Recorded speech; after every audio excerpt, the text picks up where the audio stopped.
Fanny Pigeaud, journaliste, enquête depuis de très nombreuses années sur le rôle de la France dans la crise ivoirienne des années 2000. Elle s'est aussi interrogée sur le travail de ses confrères français qui ont couvert ces événements. Elle a sorti en 2015 ce livre, France-Côte d'Ivoire, une histoire tronquée. Aujourd'hui, Laurent Gbagbo est acquitté. Les charges de crimes contre l'humanité commis lors de la crise post-électorale de 2010-2011 sont pour l'instant levées. Fanny Pigeaud nous livre son regard sur ces 10 années de crise ivoirienne. Bonsoir, merci d'être avec nous. Bonsoir. Alors, quelques chiffres pour commencer. 231 journées d'audience, 82 témoins, des milliers de documents étudiés et surtout 8 ans de détention pour Laurent Gbagbo pour en arriver à un acquittement. Qu'est-ce qui a dysfonctionné selon vous ?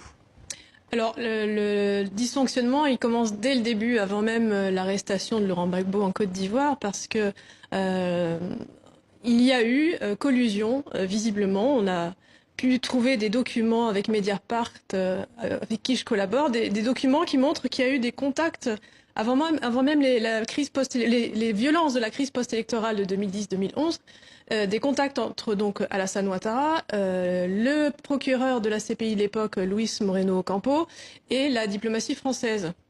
Et tout ça montre qu'en fait, un dossier a été monté avec pas beaucoup de choses concrètes. Et avant même le début du procès, donc qui a commencé en janvier 2016, il était évident pour ceux qui suivaient l'affaire de près que ça allait se terminer par un fiasco.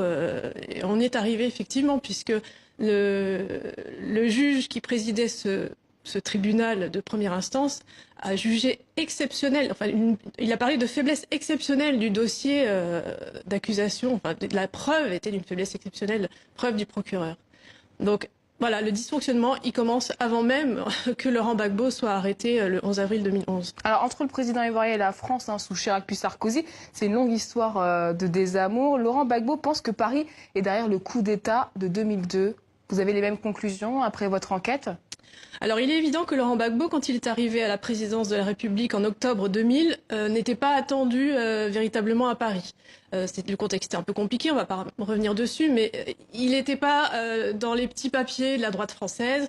Et très vite, il a été l'objet de tentatives de coup d'État. Et donc, il était arrivé au pouvoir en octobre 2000. La première tentative de coup d'État, c'est janvier 2001. À partir de là, bon, ça s'est enchaîné.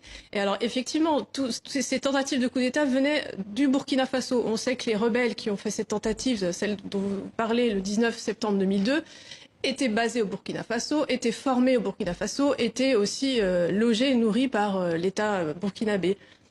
À l'époque, c'était Blaise Compaoré qui était le président du Burkina Faso, et on sait qu'il avait des liens avec la France extrêmement étroits. Et pourtant, un accord de défense lié la France à la Côte d'Ivoire, pourquoi Paris ne l'a pas appliqué ? Eh bien parce que justement, effectivement, Laurent Gbagbo avait demandé à ce que la France applique cet accord et donc intervienne contre les rebelles qui ont réussi finalement à prendre 60% du territoire ivoirien. Et la France a expliqué que non, c'était une affaire intra-ivoirienne et que ceux qui attaquaient étaient ivoiriens, donc la France n'avait pas à se mêler de ça. Mais tout montre qu'il y avait des implications étrangères évidentes et que si les rebelles ont pu agir en 2002 contre la Côte d'Ivoire, la France le savait parfaitement et la France visiblement a laissé faire et voire a peut-être aidé. Là, on n'a pas encore les preuves, mais il est évident qu'elle est mêlée à 100% dans cette affaire. Et la France a-t-elle, durant toutes ces années, comme vous l'avez dit, Laurent Gbagbo que vous avez rencontré, tout fait pour écarter l'ancien président ivoirien du pouvoir ? Oui, alors il y a eu ces tentatives jusqu'en 2002, et puis à partir de 2003, cette conférence de Marcoussis, où il y a eu un accord qui est sorti de Marcoussis, donc en région parisienne, et tout était organisé par la France, et l'objectif c'était de dépouiller Laurent Gbagbo de ses pouvoirs présidentiels, et voilà, de l'écarter petit à petit du pouvoir. Et jusqu'à, il y a eu aussi novembre 2004, le bombardement de Bouaké, là aussi une histoire extrêmement nébuleuse, mais dont on commence à voir un peu la réalité, avec très certainement une implication française de premier plan venant du gouvernement français. On en saura plus parce qu'il y a un procès qui doit se tenir sur cette question.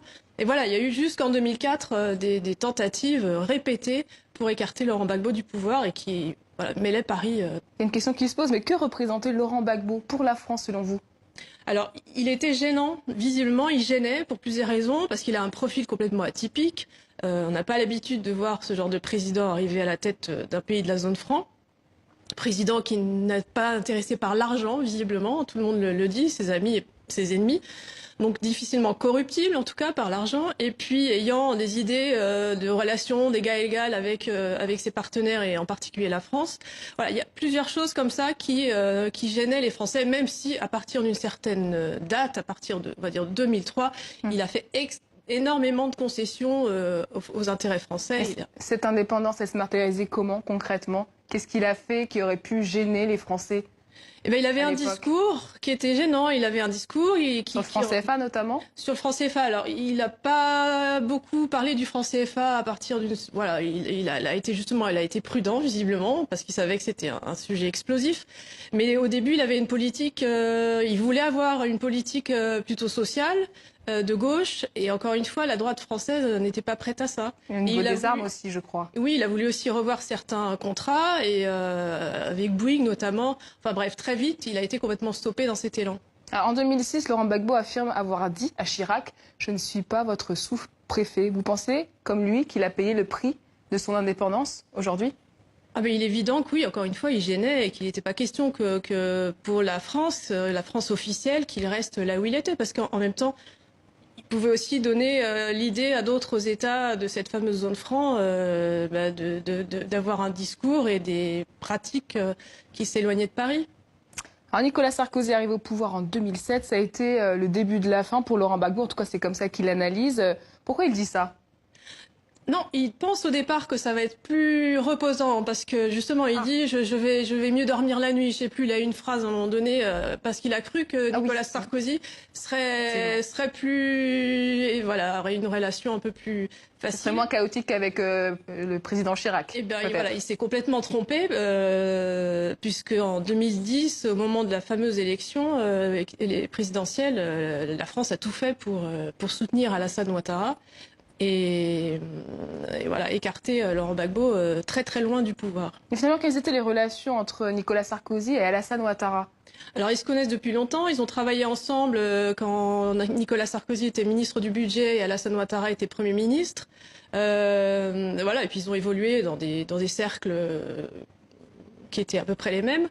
Donc ils se connaissent et je crois qu'à un moment donné, Ouattara a dit que Nicolas Sarkozy était son plus grand ami ou un de ses plus grands amis. Ça devait être, je crois qu'il avait fait ses déclarations en 2010. Donc voilà, il y a des liens évidents qui dépassent le seul cadre politique et professionnel. Alors, arrivent les élections de 2010, la commission électorale donne Alassane Ouattara vainqueur. Par la suite, la Cour constitutionnelle reconnaît des fraudes dans le Nord et déclare Laurent Gbagbo grand gagnant. Comment se positionnent la France et l'ONU à ce moment-là précisément ?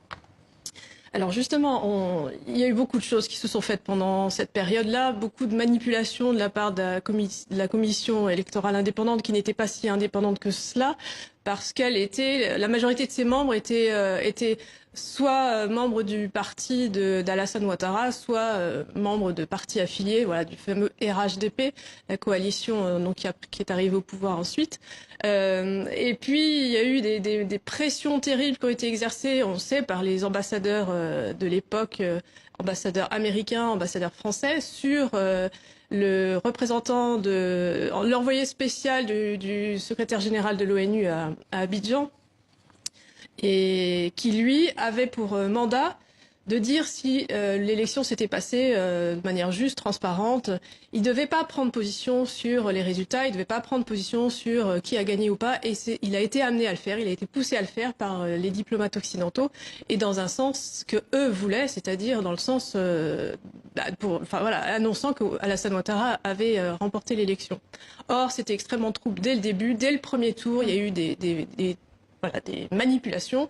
Et Henri Konan Bédier, qui était arrivé officiellement 3e de ce premier tour, a d'ailleurs lui-même dit quelques années plus tard qu'en réalité il était 2e et qu'Alassane Ouattara ne passait pas ce premier tour. Alors vous estimez aussi que les médias français ont aussi joué un rôle dans le conflit. Pourquoi leur grille de lecture était fausse ? Alors la plupart des médias français, il faut le dire, ont suivi le discours officiel de la France. Elles n'ont jamais vraiment remis en cause ce discours. Vous avez des exemples précis ? Par exemple, sur la commission électorale indépendante, sur ses résultats, les médias français ont toujours quasiment pris pour argent comptant ce que disait Paris. Sur aussi cette tentative de coup d'État de septembre 2002, où il n'y a pas eu vraiment d'enquête de leur part sur qui étaient ceux qui attaquaient, qui les finançait. On n'a jamais vraiment non plus, dans la presse, lu d'articles s'interrogeant sur le fait que Blaise Compaoré, qui était quand même impliqué à 100% dans cette crise, soit devenu tout à coup le médiateur. Voilà, il y a un certain nombre de choses qui ont été soit brouillées, soit passées sous silence. Dénoncer des proximités fautives aussi. Oui, il y a eu un certain nombre de journalistes. Alors moi je pense qu'il y a eu 3 catégories de journalistes. Il y a ceux qui ont suivi le mouvement parce qu'ils n'ont pas eu le temps de se pencher réellement sur la question, parce qu'il faut quand même entrer vraiment profondément dans l'histoire de la Côte d'Ivoire, des relations France-Côte d'Ivoire pour tout comprendre. Et puis il y a ceux qui effectivement, de manière consciente, ont travesti certains faits ou bien ont caché des choses sur les exactions des rebelles, par exemple. Il y a des choses qu'on connaissait mais qui n'ont pas été racontées. Et puis voilà, il y a quelques journalistes qui ont su quand même dire ce qui se passait. Merci beaucoup Fanny Pigeaud pour ce tour d'horizon. Merci d'être venue sur le plateau de TV5 Monde. Je rappelle que vous êtes l'auteur de France-Côte d'Ivoire, une histoire tronquée. Merci beaucoup.